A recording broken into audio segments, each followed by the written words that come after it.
perlu saya sampaikan, sanad ini harus muttasil. Sehingga kita tahu bahkan cara tidur Rasulullah itu miring kemana, ala jambihil aiman, kemudian madhab kiblat.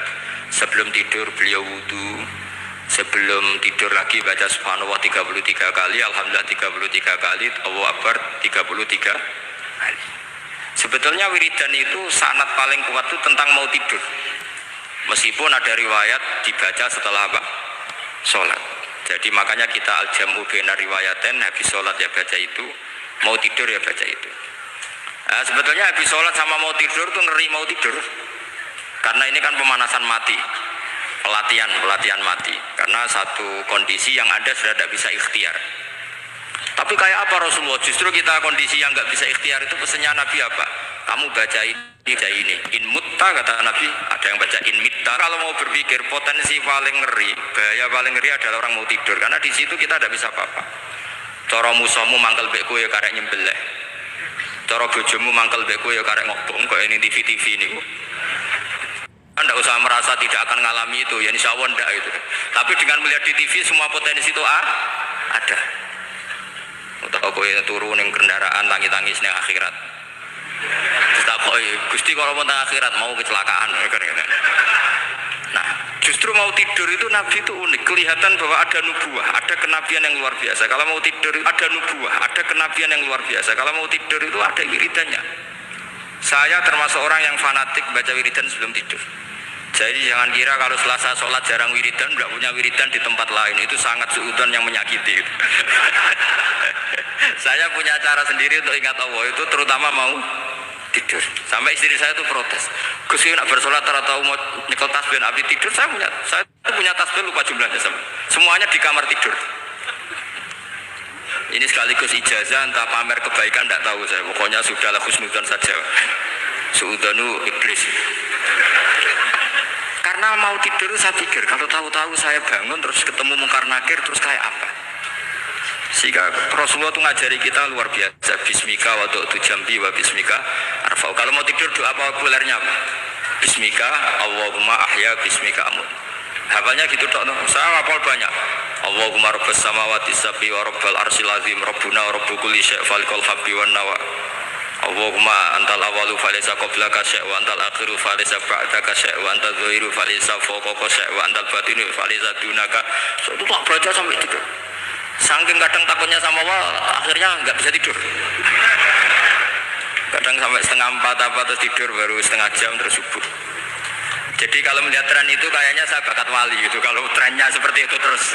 Tapi sayangnya tren seperti itu jarang worship. Makanya terus tidak jadi wali-wali gitu. Tapi saya ingatkan ke jenengan, sanad-sanad seperti ini tuh yang mungkin Anda lupa. Anda hanya ingat sanad misalnya ya Mu'ad inni uhibbuka faqul dubura kulli sholatin atau fala tad'anna dubura kulli sholatin Allahumma inni ala zikrika wa syukrika. Kamu lupa bahwa saat paling krusial dalam hidup Anda itu tidur. Sehingga disebut wa min ayatihi manamukum billaili wan. Itu dari segi krusial gawat darurat, setiap saat Anda bisa mati. Belum urgensinya tidur untuk melawan maksiat.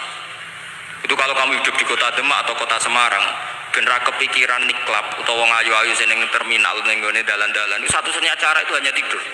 Kowe nak melek tetep jelalatan tak jamin. Masuk ning ngarep masjid Demak nggo tasbih gede-gede. Pangeran bedelok wong liwat tuh eling barokahnya usul fikih adalah kita belajar dulu. Saya pernah musyawarah sama Gus Yofur tentang usul fikih. Usul fikih itu ada makalah mubah itu tidak ada. Sebagian ulama berpendapat mubah itu tidak ada. Karena setiap mubah saat itu Anda pasti meninggalkan keharaman.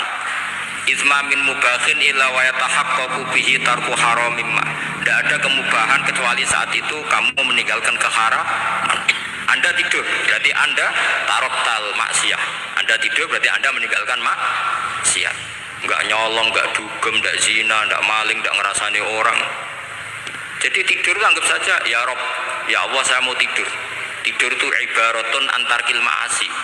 Jadi malaikat roket pate kandani iki ras sekedar turu. Ya kowe kudu ngerti iki ape ninggal maksiat. Hitung mulai saiki. Bismika Allahumma ya bismika. Amun ayo roket pate hitung. Anggap ini kiat meninggalkan maksiat. Terus turun 6 jam berarti tidak maksiat 6 jam. Meskipun akhirnya maksiat karena bangun jam 7. ini maksiat ra subuh gitu. Tapi betapa krusialnya ulama. Ulama lah yang mengajarkan kita tidur itu rohatan lil abdan, untuk istirahat, kita pulih lagi, bisa kerja lagi. Pak Bupati bisa ngantor lagi, Pak Kapolsek, Kapolres bisa ngantor lagi. Semuanya aktivitas tentara bisa ngantor lagi.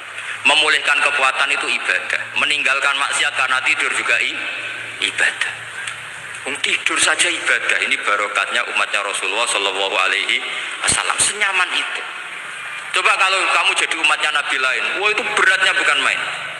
Dan itu sesuatu yang dimintakan Allah, dimintakan Rasulullah kepada Allah, yaitu Rabbana wala tuhamilna ma la taqata lana bih. Termasuk la tahmil alaina isron kama hamaltahu alal ladzina min qablina. Jangan bebankan ke umat kami sesuatu yang seperti engkau bebankan pada umat dulu. Umat dulu itu kalau mau tobat, kayak umatnya Nabi Musa pernah nyembah anak sapi, itu yang pernah nyembah tobatnya dibunuh.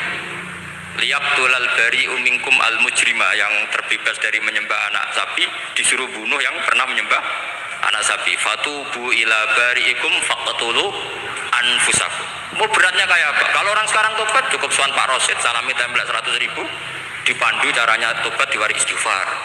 Nomor itu penting. Nomor loro seneng kiai, seneng aku maksudnya, maksud kalimatnya jelas. Itu sudah. Pokoknya jelas gak usah dibunuh, gak usah apa? Gak usah apa? Dibunuh. Sehingga tidurnya umatnya Rasulullah itu luar biasa, terutama tidurnya orang puasa. Tidurnya tasbih, tidurnya ulama juga tasbih.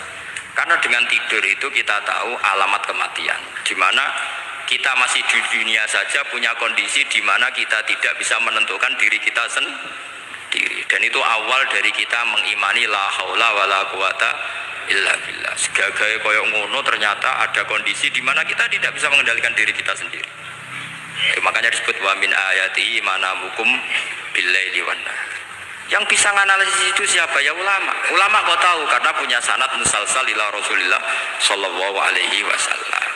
Sehingga uniknya kenapa tidur itu sakral? Coba semua nabi di antara wahyunya itu lewat apa?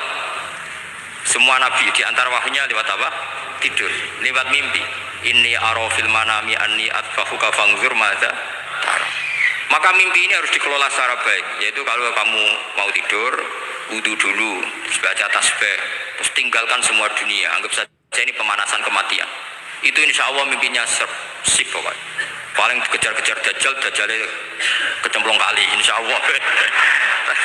Tapi kalau kamu tidur gak wudu, raiso turu terus raiso turu mangan sik bu, raiso turu terus raiso turu mangan sik ben warak ben iso turu. Insya Allah dikejar Dajjal kecekel. Akhirnya melindur gak karu-karuan karena tadi. Nah, sanad seperti itu yang punya siapa? Hanya ulama. Ada lagi satu contoh, ini sudah hampir 20 menit Warsid. Itu saya pernah ngaji Duraru Kalami Syafi'i, mutiara-mutiara ngendikan Imam Syafi'i. Itu ulama itu mesti ngendikan itu unik.